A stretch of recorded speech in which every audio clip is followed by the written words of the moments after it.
इसलिए पानी ना घर से लेकर आया करो एक छोटी सी बोतल में। गर्मी आ गई है, अब मैं रोज रोज कहूंगा नहीं इस सब्जेक्ट पे। गर्मी आ गई है, पानी ले आया करो बोतल में, पॉकेट तो लाती हो, पानी भी रखे छोटी बोतल, प्यास लगे तो पी लो। डिस्टर्ब ना हो, ना आप हो ना अपने राम हो।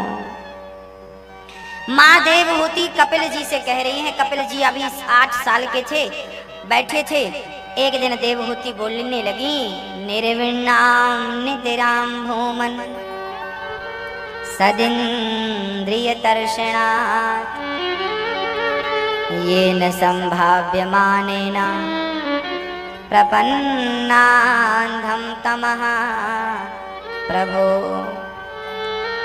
हे प्रभु, मैं अपनी इंद्रियों से बड़ी तंग आ गई हूं, ऊब गई हूं।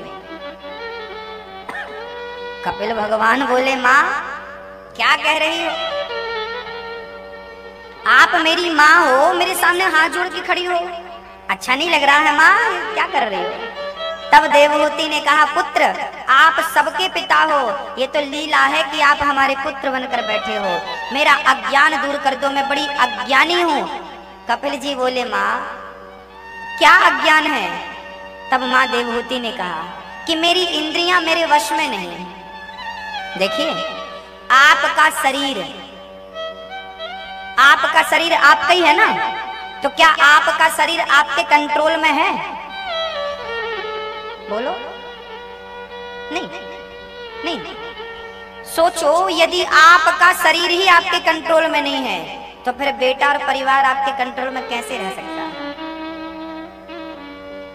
यही तो कंट्रोल में नहीं।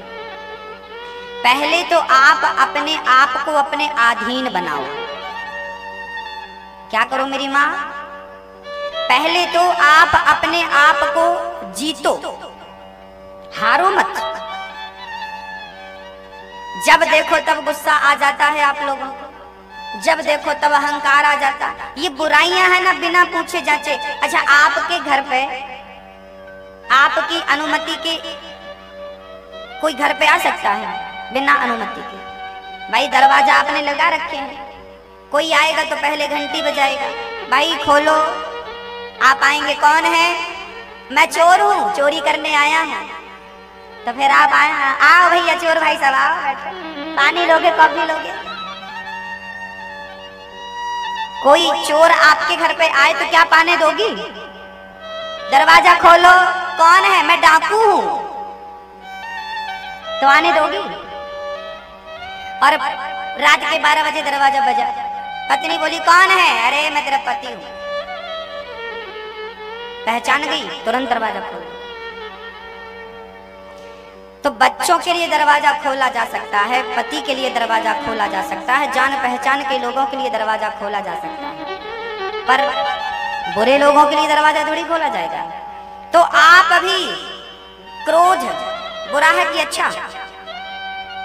अहंकार बुरा, तो इनके लिए आपने अपने दरवाजे क्यों खोल रखे हैं? जब देखो तब क्रोध आ जाता है, जब देखो तब अहंकार आ जाता है, जब देखो तब लोभ आ जाता है। अरे भाई, आने क्यों दिया आपने?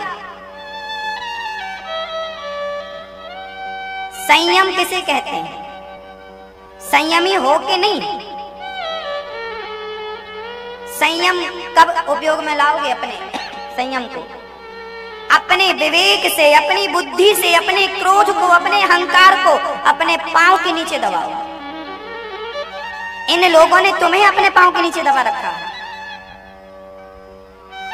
पूरी जिंदगी गुलामी करते करते निकल गई आपकी। जब देखो गुस्सा आ गया, जब देखो क्रोध आ गया, 4 लोगों के सामने झगड़ा कर देना, झगड़ा कर लेना, अपशब्द कह देना, गाली गलौज कर देना। अपनी बुद्धिमानी का परिचय कब दोगे? अपनी समझदारी कब दिखाएंगे? कुत्ता बिल्ली की तरह झगड़ा करते हो आप। पढ़ी लिखी हमारी बहनें झगड़ा करती हैं, अनपढ़ करें तो ठीक है, पढ़ी लिखी बहुएं, सास से झगड़ा, जेठानी से झगड़ा, देवरानी से झगड़ा, शर्म आनी चाहिए। तुम्हारा शरीर पर कंट्रोल नहीं है, तुम क्या करोगे अपनी जिंदगी में? आपका अपने शरीर पर बस नहीं है, क्या करोगे? याद रखना, जो शरीर को अपने अधीन रखता है ना, पूरी सृष्टि उसके अधीन हो जाती है। जो अपनी इंद्रियों को अपने अधीन कर लेता है, पूरी दुनिया उसके अधीन हो जाती है। अपने आप को बस में कर लो, मैं पड़ोसी को नहीं कह रहा हूं। अपने आप संयमी बनो, दरवाजा सबके लिए ना खोले रखो। क्रोध आ रहा है, भगा उसको। कैसे भगाएंगे? अपनी बुद्धि, अपने विवेक के बल पर। सत्संग किया ना कभी ना कभी, सत्संग के प्रभाव से, उसके बल पर, उस ताकत से, उस पॉजिटिव ऊर्जा से इस नेगेटिव ऊर्जा को समाप्त करेंगे। कुछ सकारात्मक शक्ति से इस नकारात्मक शक्ति को नष्ट करेंगे। यदि सही टाइम पर नहीं कर पाए, मेरे पास बंदूक है और सामने आतंकवादी खड़ा है और उसने चला दी, हम नहीं चला पाए, तो बताओ बंदूक होने का क्या फायदा? उसके हाथों मर गए तो वो तुम्हें मारा है, उसके पहले तुम। तो क्रोध आतंकवादी है, अहंकार आतंकवादी है। यदि तुमने उसे नहीं मारा तो वो तुम्हें नष्ट करके देगा, याद रखना। रावण को नष्ट किसने किया? रावण को राम ने नहीं मारा मेरी माँ, रावण के अहंकार ने रावण को मार दिया। दुर्योधन को भीम ने नहीं मारा, दुर्योधन के लालच ने उसे मार डाला। किसने मारा? लालच, अहंकार। कहीं ये आतंकवादी आपको ना मार दें। और आपके पास विवेक की, संयम की, बुद्धि की गोली तो है, मारते नहीं। अपना विवेक लगाते नहीं हो, झगड़ा चालू, लड़ाई चालू। लड़ो, कुत्तों जैसे लड़ रहे हो। उनमें तुम में अंतर क्या रहा? वो झगड़ा करते, तुम भी करो। भगवान ने पता नहीं तुम्हें इंसान क्यों बना दिया। हरकत तो पूरी जानवरों जैसी है। इंसान बनो। ईश्वर की सबसे अच्छी संरचना इंसान है, मनुष्य। इससे सुंदर कुछ नहीं है। पशु, पक्षी, कुत्ता, बिल्ली जितने भी हैं, ये सब इंसान से ज्यादा समझदार हैं। शेर जंगल का राजा होता है, पर इंसान उस शेर को भी अपने वश में कर लेता है। चीता उसे भी अपने वश में कर लेता। हाथी को भी इंसान अपने वश में कर ले। अरे इंसान है, चींटी से लेकर हाथी तक को वश में कर सकता है। ये शक्ति तुम्हें ईश्वर ने दे रखी है, फिर भी क्या हालत।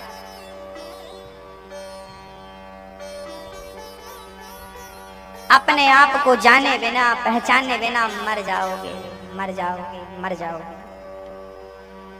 क्या थे, क्या हो गए, क्या करने आए थे, क्या करने लग गए। पहचान लो अपने आप को। समय है, कहीं समय निकल ना जाए।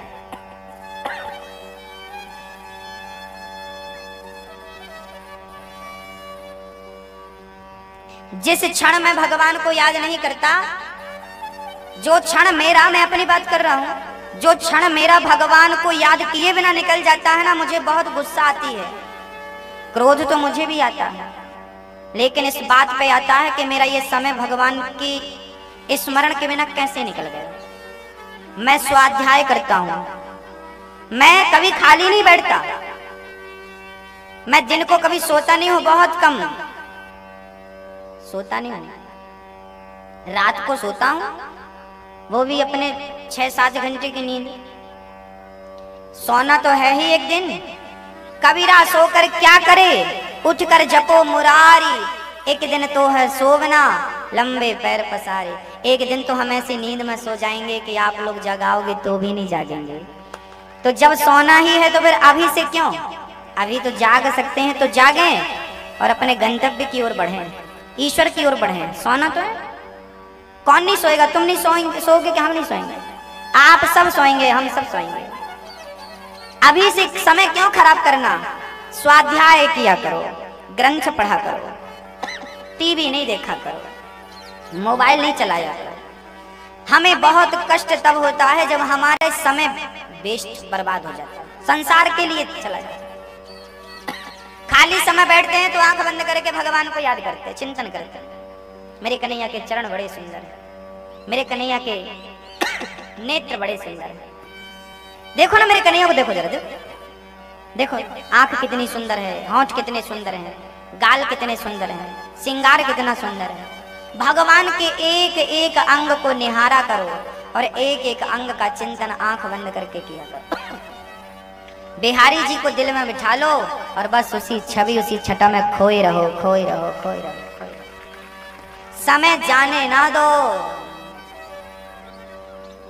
थोड़ा सा तो बचा है, गई बहुत थोड़ी रही, नारायण अवचेत, काल चिरैया चुग रही, निस्दिन आयु खेत।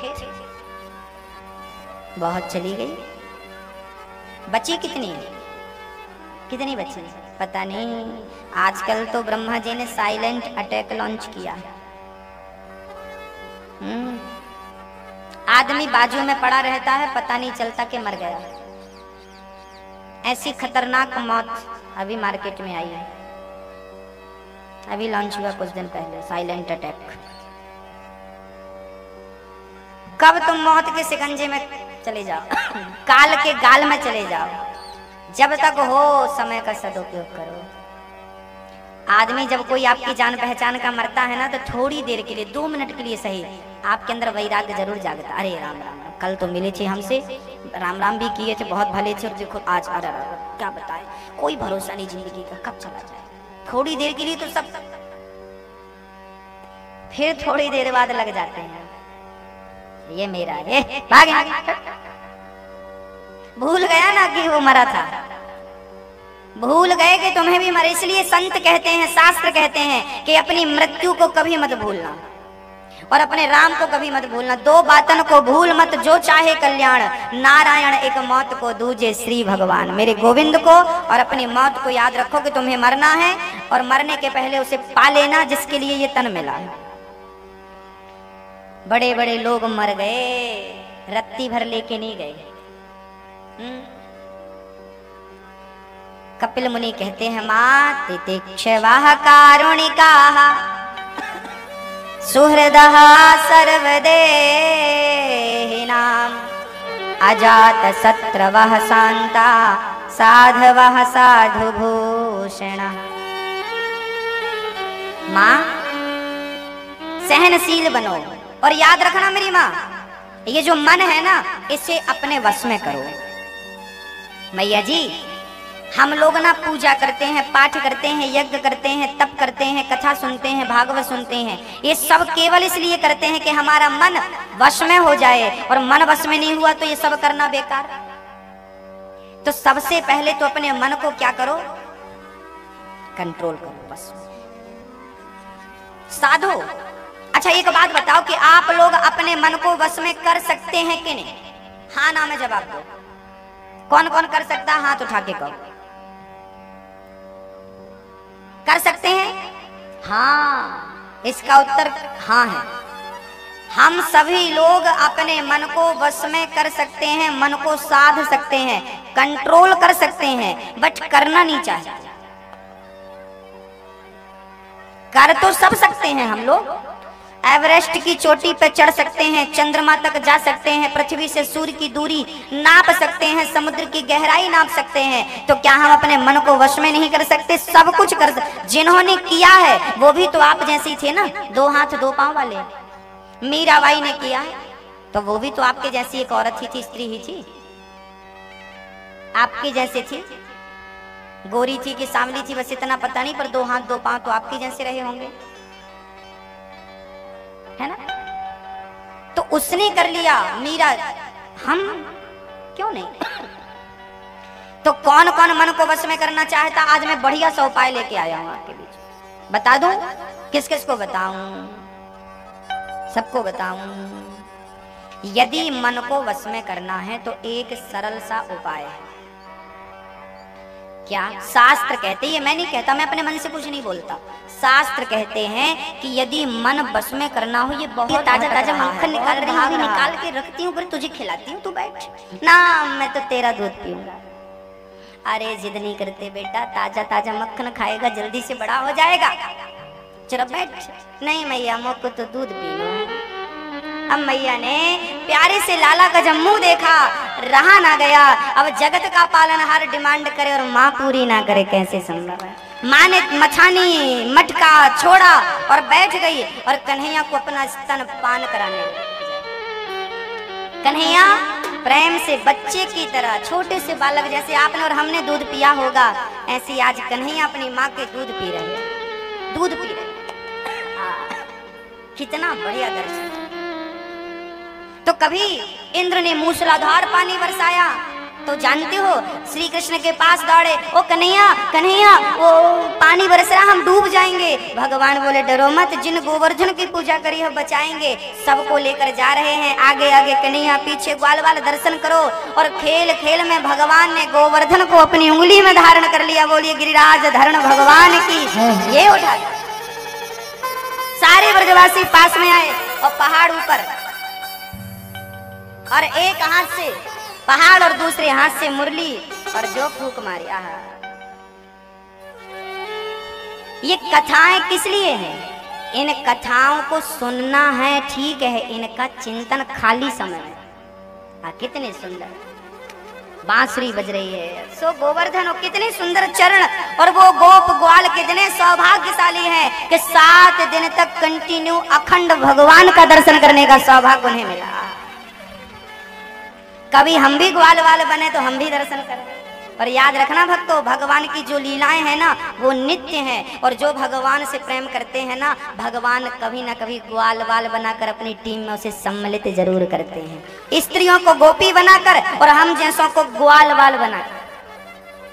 कभी हमें भी ठाकुर जी के साथ गैया चराने का मौका मिले, इसलिए हमने तो अभी से अभ्यास करना शुरू कर दिया, गैया वैया चराना शुरू कर दिया, सीख लिए हैं, ताकि ये ना रहे कि बनता नहीं तुमसे, तो बनता है।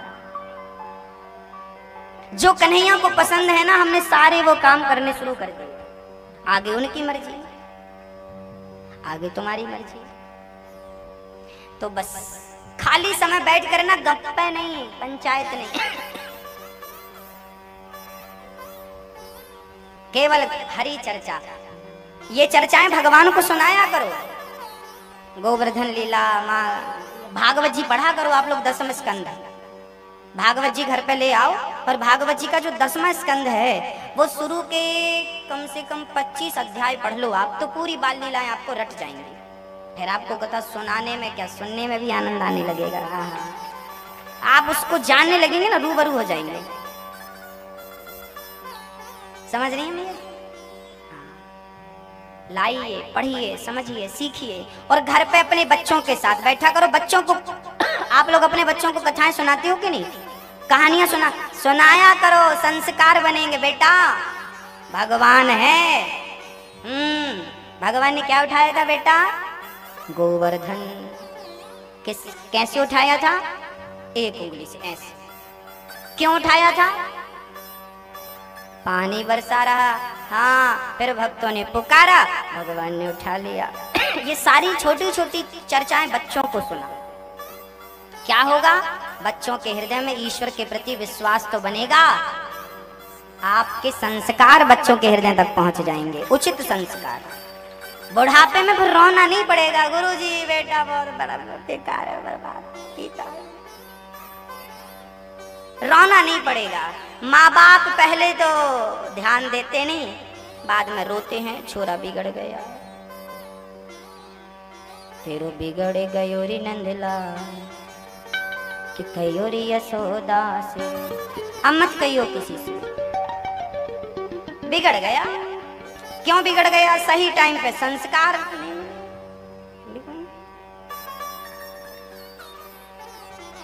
इसलिए समय समय पर पौधों में पानी ना डालो, सूख जाते हैं। बच्चों में संस्कार का जल ना डालो तो संस्कार नष्ट हो जाते हैं, और वो नष्ट हुए संस्कार फिर माँ बाप को आंख दिखाते। कपिल मुनि ने माँ को ज्ञान दिया, कथा रोज घर पे आपके होनी चाहिए। भगवान की छोटी सी चर्चा हो, बस बच्चों के साथ हो, पति के साथ हो, पत्नी के साथ हो, सास ससुर बैठे हैं, बहू और सास बैठी है, तो आपस में सास बहू भगवान की चर्चा छेड़ दो। छेड़ती तो हो ही जेठानी की चर्चा। ऐसा नहीं कि तुमसे कुछ आता नहीं, आता तो सब है। देवरानी सास के साथ बैठ जाए तो जेठानी की बुराई, और जेठानी बैठ जाए तो देवरानी की बुराई, और सास चली जाए और देवरानी जेठानी मिल जाए तो सास की बुराई। बहुत बढ़िया मकड़ी के जाल जैसा आप लोगों ने बना रखा है। जिठानी और देवरानी, सास यदि नहीं है तो कभी सास की, तो कभी सास की अनुपस्थिति में जिठानी देवरानी ननंद की खूब बुराई करती, आ जाती है जब देखो मुंह उठाई चली आती है। इतना बांध के ले गई माँ ने, उसने इतना दिया, इतना ले गई छुपा के। सही है, सही है, सही है, कहाँ नकारोगे आप। किसी किसी घर में नहीं है, सही है, किसी 100 में से 95 घरों में ये है, 5 घरों में नहीं है। 5 घर में समझदार लोग हैं, 95%। और यही है, आपकी सास भी यही थी, आप भी यही हो, आने वाली 10 पीढ़ी भी यही रहेगी। यदि कथा कीर्तन से नहीं जुड़ेंगे ना तो बरसों से चली परंपरा चलती रहेगी, कभी खत्म नहीं होगी। इसे नष्ट करो। जो समय निंदा चुगली बुराई में जा रहा है उसका सदुपयोग करो।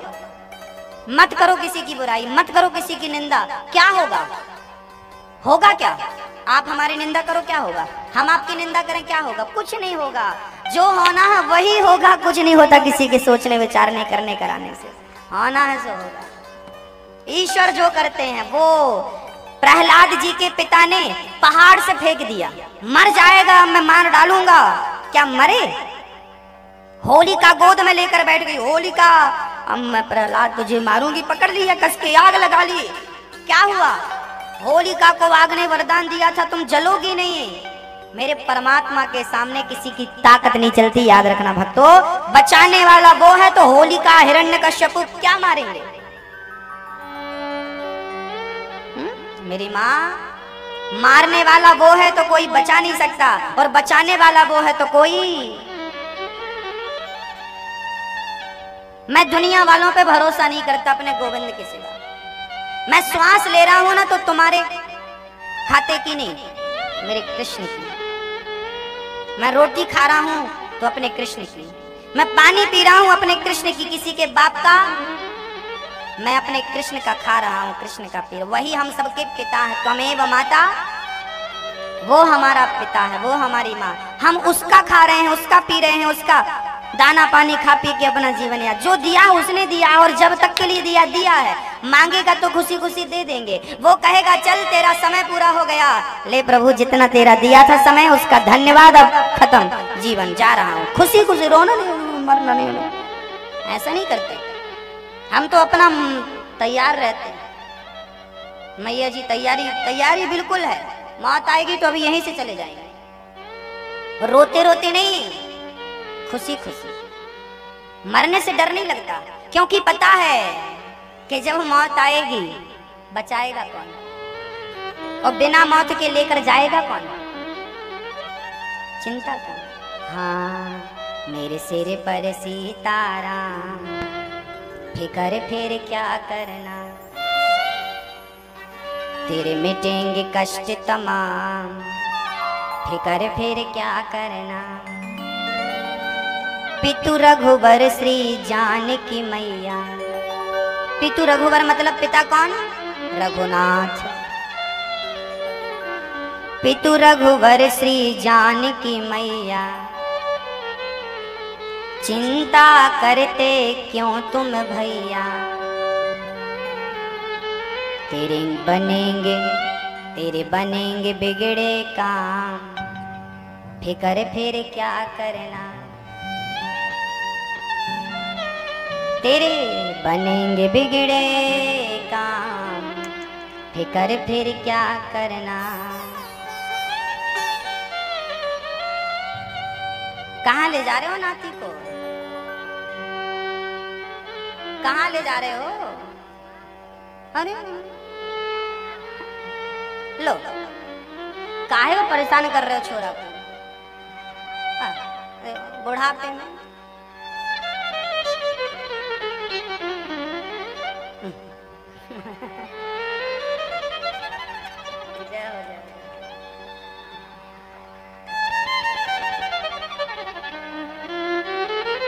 अच्छा, इस खंबे में नहीं चढ़े। बोलो राधे।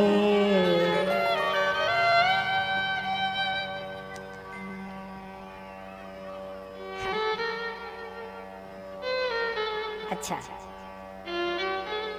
बूढ़ा आदमी बच्चों की तरह होता है, बच्चे बूढ़े एक समान।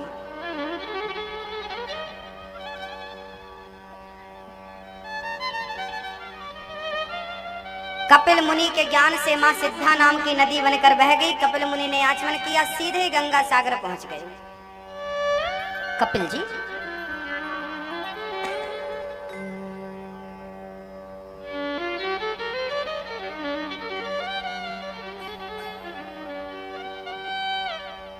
मनु जी महाराज की दूसरी बेटी आकु देवहूति नदी बनकर बह गई। तीसरी पुत्री प्रसूति, प्रसूति का विवाह दक्ष से हुआ। दक्ष की पुत्री सती, सती का विवाह शिव जी से हुआ। पिता के यज्ञ में जलकर भस्म भई। बाद में सती पार्वती बनकर गई और शिव जी से विवाह संपन्न हुआ। देखो बुढ़ापे में ना बच्चों में इतना भी मन नहीं लगाना चाहिए कि कथा भागवत भी छूट जाए बच्चों के चक्कर में। देखो लिए घूम रहे हैं, सही है? इतना भी मोह क्या करना नाती पंती से। बुढ़ापे में कथा में मन लगाओ, यही तो दुख का कारण है। बुढ़ापे में छूटते नहीं है बच्चे कच्चे। वो तो बढ़िया खेल रहा था माँ की गोद में, बोला